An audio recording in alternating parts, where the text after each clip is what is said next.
So another concept in lean, and this is related more to the defect side, although I've seen it used in other areas, and I'll give you a good example, is something called a Poka-Yoke. So Poka-Yoke is basically, it's a Japanese term. It means mistake proofing. If you've got kids, or if you are young enough to remember, there's that Fisher-Price toy that pulls apart, and it has stars and moons and circles and squares, and kids are supposed to, little kids will try and push the pieces through the holes. That's basically what a Poka-Yoke is. That's what a physical one would be. If I make a part, it has to be able to pass through this opening. If it doesn't, it means the part wasn't made correctly.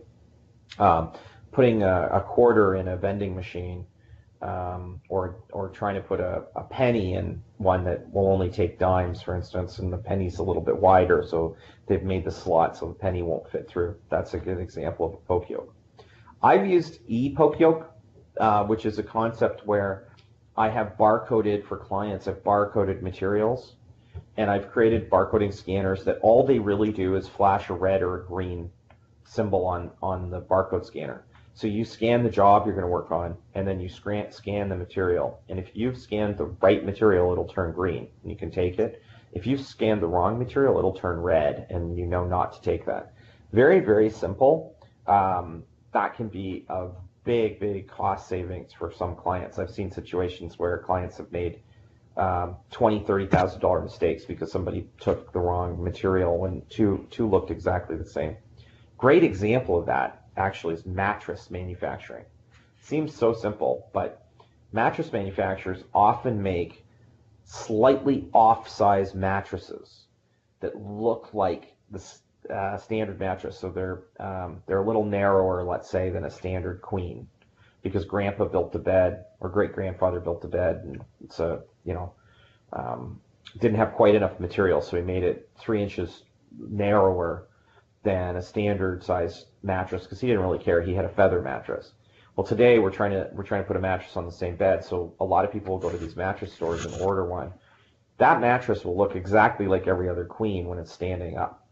And if I pull it and I put it on a truck to ship from, let's say I'm shipping it to Seattle, and the customer who ordered that mattress is in Seattle, and I ship a regular queen to them, and then there's a customer in Green Bay, and I ship the shortened specialty queen to Green Bay. Well, now I've spent basically a few $100 shipping each mattress to the wrong location, because it's very, very expensive to ship one mattress. And I sent a whole truckload to keep my costs low, but now that they're in the wrong places, each of those two shops calls me and complains because they have the wrong mattress. Mattresses aren't super expensive. They're a few $100s to make, but I've now probably cost myself about $1,000, because it's not worth it having those companies ship the mattresses back to me, so I'm giving them discounts to keep them, and I'm remaking the mattress and shipping it out to Seattle where it was supposed to go in the first place, and it's just a real nightmare. So using that kind of tool I was talking about with the green and red symbols on them to sort of stop you from doing that it's a really good approach. Yeah, an electrical outlet is a perfect example of a Poka-Yoke.